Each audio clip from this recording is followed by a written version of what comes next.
What's up, everybody? Jason back here at the Z Shop. Today we're going to make a little bit more progress on this 08 LTZ. We finally got the valves in after quite a mess up on the seller's part. We ordered 4 Wiseco valves, head gaskets, all that. They sent everything, but they sent 4 intake valves, and they were not Wiseco. Or the other ones were not Wiseco either. They sent Kibble White, which is the actual upgrade from the Wisecos, so I'm not complaining.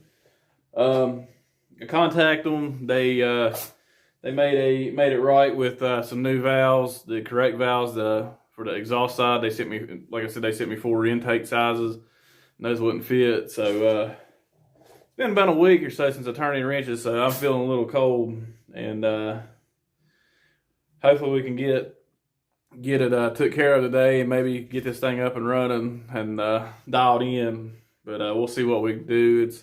It's cold outside, so I don't know if I'm gonna break it in the snow or just go with it. But I got my shop buddy here, Toby. He's gonna help me out today. He's always wanting to be into everything. He's sneezing right now, ain't you, buddy?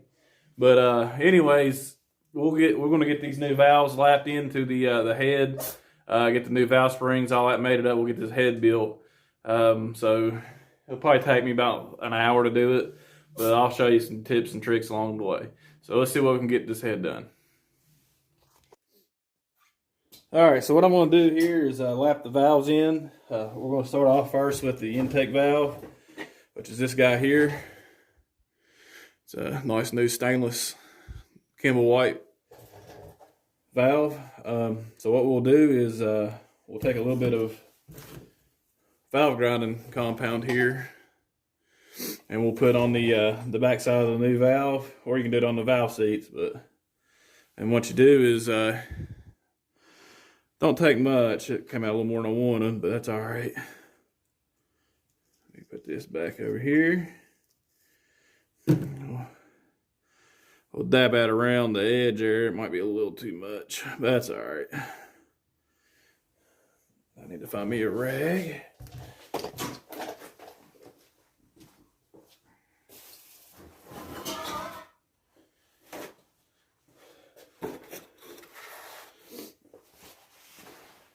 All right.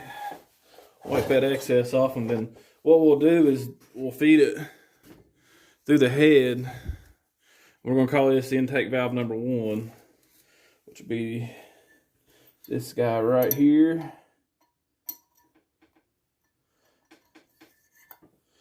We'll get that up in there like that. And you can see it's kind of hard to see, but you'll see the valve stem sticking through right here. What we'll do is we'll lay this flat. We'll stick a little hose on the drill. This hose might not be too small. It might be too big. Yeah, it's gonna be too big. Hang on it. Let me see. Yeah, so that's not gonna work. All right, guys. I had to go up to the parts store and get a little smaller piece of hose. I thought I had some. The way this works, this beats hand lapping. We'll use a little drill here. Still got the rubbing compound on the back of, not rubbing compound, the grinding compound on the back of the valves. And what this does, it equals, like it makes an equal mark or, seal base for the valve and the head.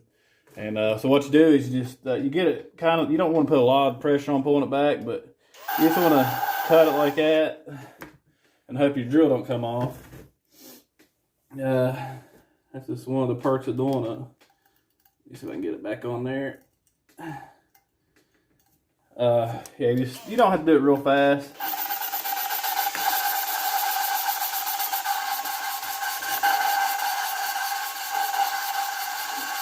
And then you want to reverse it. And once it stops sounding so gritty, more smooth, that's when you know the valve's pretty well cut into the thing. Just go back and forth a couple times. Doesn't have to be real fast. Yeah, see, that's sounding smooth there. So we'll reverse it.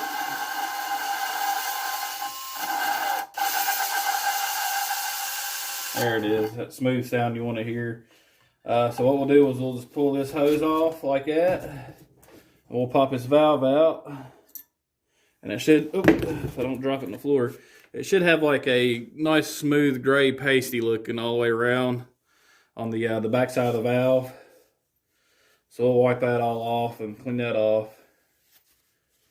And then the valve seat on the head should be smooth like the back of that valve. And that's going to be intake number 1. So we'll set it here with the old valve and bucket and stuff here. And we'll take this hole. And yeah, it's nice, smooth, uniform all the way around. We'll wipe it out and clean that up really good. And that valve seat there is ready for the new valve. So we got 3 more to do here. And we'll get them knocked out of the way real quick. And then we'll come back and start assembling the top part of this head with the valves and valve springs. So I'll get that done real quick and be right back. Alrighty, the first part of the assembling this head, and it's a bad part to forget because it's easily done, is put the new valve seals in. These little guys right here, they'll go down inside the head here. I'll show you here in a second. They go over here, over the valve stem. Let's see if I can get you in there. Those pieces down here, they cover it, and what that does is it seals the oil out from going down in the combustion chamber, but past the valves. And sometimes when you're full wheeler or car or whatever, about any kind of engine, if a valve seal goes bad, it's going to smoke, especially on startup. Because what happens is these little guys here, they tend to dry up and crack over time and age. And anytime you got to peel your head off, I mean, it is a little bit of extra work getting the valves out, but it's something you don't want to skip. If you ever have to put a head gasket on it or base gasket, and you're going to have this thing off, take an extra hour, pull the valves out, put new valve seals in, rebuild the head. It'll save you a lot of headache down the road, and you'll know having these new valve seals a little extra security in your four-wheeler, car, truck, whatever you're building. What I like to do here is just take a little bit of oil. It's just some cheap 1040. It's going to be the same oil we break it in with. And, just get like a cap full here. And just put these little guys in it for a second. Let them soak it up. I can fish that out of here without making a mess. Probably not, but that's all right. Let's use my finger here. Let's do that, and I'll toss another one in there, let it be soaking up. And these can be a little bit of a booger to get started. Might need a little pick or something. Oh, there we go. What you do is you get them on there, and you should just be able to use your fingers just to push it in. Let's see if I can get it here. And you'll know when they go. You'll feel it like kind of pop. And that one feels like it's on there. Okay, that's easy. It just takes no time to put these little guys on. I'll go ahead and do this in here real quick if I can get it on there. Yeah, the trickiest part is to get them started, but usually I can get them fairly quickly. I've done this 100 times. I haven't done it in about a year, so I'm out of practice.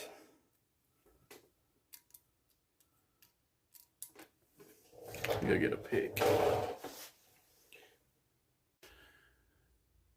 All right, we're here on the reassemble phase of the head. Let's see here if I can get in position. We'll go ahead and start with our number 1 intake valve. Here, let me grab some assembly lube. And we'll take this dash of this here assembly lube and put up the valve stem there. Give her a coat. And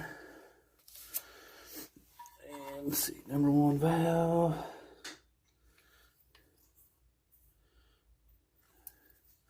They can be a little tight going through the valve seal, but that's what you want. And let's see, next will be our new valve springs here.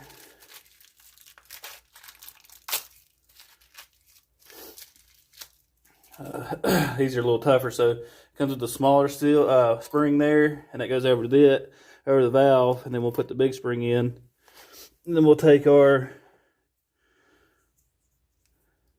top part of a retainer. You'll need your magnet steel on this part here. Apparently that's aluminum. Let's see here. I'll get this little pick here and fish this thing back out. Come on now.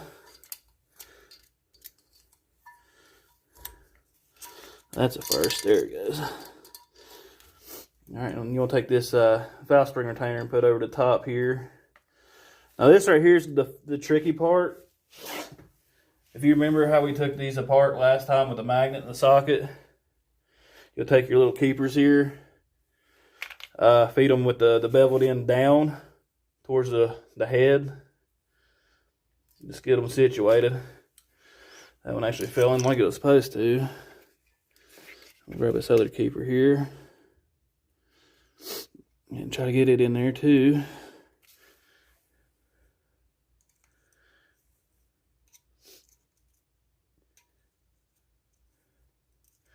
This is the hardest part, is right here. Instead of using the magnet, we'll take a little piece of card or something, put over the valves like that, and that'll keep the little keepers from coming up out of the retainer there. So what we'll do is we'll get this here, press down, and hopefully that'll seat our valve.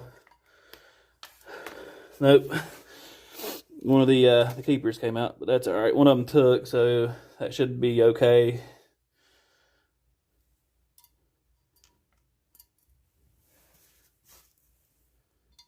So where your magnet comes in handy right here. This part of the reassemble is the hardest part of the head. But we'll get it.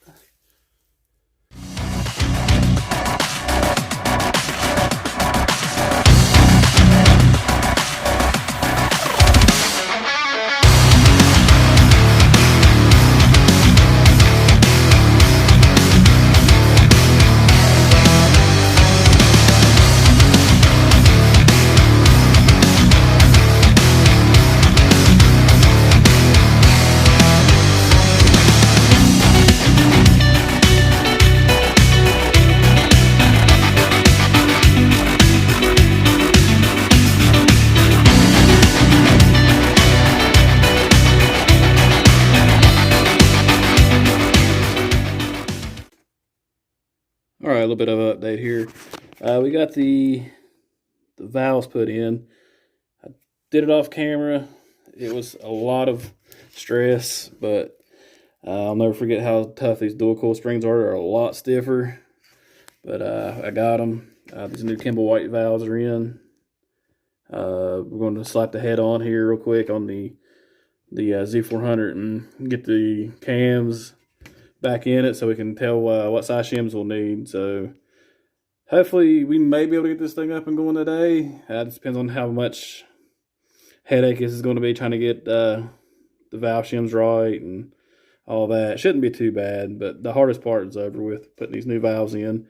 I don't have the exact spring compressor, but I know ways to put them back together. That's real hard, so that's going to be a tool I'm going to invest in soon. But yeah.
right, looks like I got the head back on and torqued down the spec. I'm about to start putting the cams in and checking valve clearance. This is going to be the fun part here. Let me see. The exhaust side should be 20 millimeters. I'm thinking. I got to go back and look at the cam card with these cams. And the intake side's, I think, 15 millimeter. But I'll rotate this engine back down to top dead center, get the timing marks right, and go from there. Give you an update once I get the timing and cam set, and we'll go from there.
This is where I'm stopping for today. I got everything back together.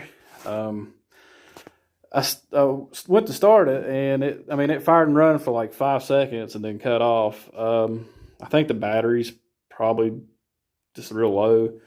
I've had it on a tender, but I don't know. I think the card may be having a little bit of issues. It's not wanting to pick up gas. That's how my yellow one was when I first rebuilt it. It had like it was not primed or something. But I'm gonna let this battery set overnight and see what we can do. See if it'll charge. It should. I mean, it ran for like 5 to 6 seconds. And it sounded pretty good. But as soon as I went to give it gas, it died out. And yeah, I think it's just the battery. Them Dorlast batteries ain't the greatest, but it's hard to tell how long it's been in the quad. We'll leave it on charge, and I think that's going to do it for today. I've got a lot done on this thing. I just did it off camera. Really hustled on it. You know, I work better when I'm not filming. But yeah, we'll hopefully we'll see this thing running tomorrow on video. But it sounded good when it did run, and it didn't start. It didn't take it long to start. Them valves are where they need to be. But yeah, we'll get back to it tomorrow. I just got some things coming up here in the next 2 hours I got to be at. So we'll see you next time here at the Z Shop.